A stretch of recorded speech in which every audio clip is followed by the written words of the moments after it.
Hey, χαιρετισμούς στον Αρτέμι. Μια αφορμή τις 40 μπάρες. Μια αφορμή να κάνω ένα αφιέρωμα σε αυτόν και στους άλλους δύο αγαπημένους μου καλλιτέχνες, τον Ρέμο και τον Αλκίνο, ενώνοντας και τους τρεις με αυτό το κομμάτι. Αρτέμι, για σένα. Απ' τη ζωή μου πέρασες και με κάνες κομμάτια.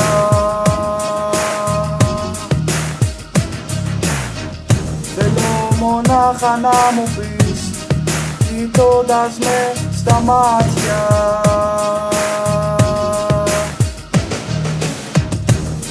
Ήμουνα για σένα, ναι, ήσουνα για μένα, ναι. Καιρός λοιπόν για να λογαριαστούμε. Μονάχα εγώ τρελάθηκα, για σένα καταστράφηκα. Να δεις πολλοί θα πούνε, στους άλλους λες πως τίποτα δεν έκανα για σένα.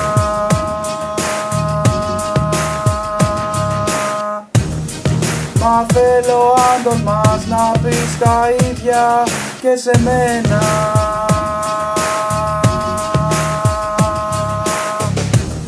Ήμουνα για σένα, ναι, ήσουνα για μένα, ναι. Καιρός λοιπόν για να λογαριαστούμε. Μονάχα εγώ τρελάθηκα, για σένα καταστράφηκα.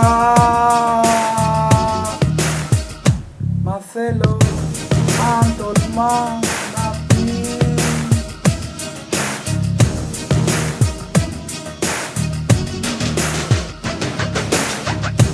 τα ίδια και σε μένα.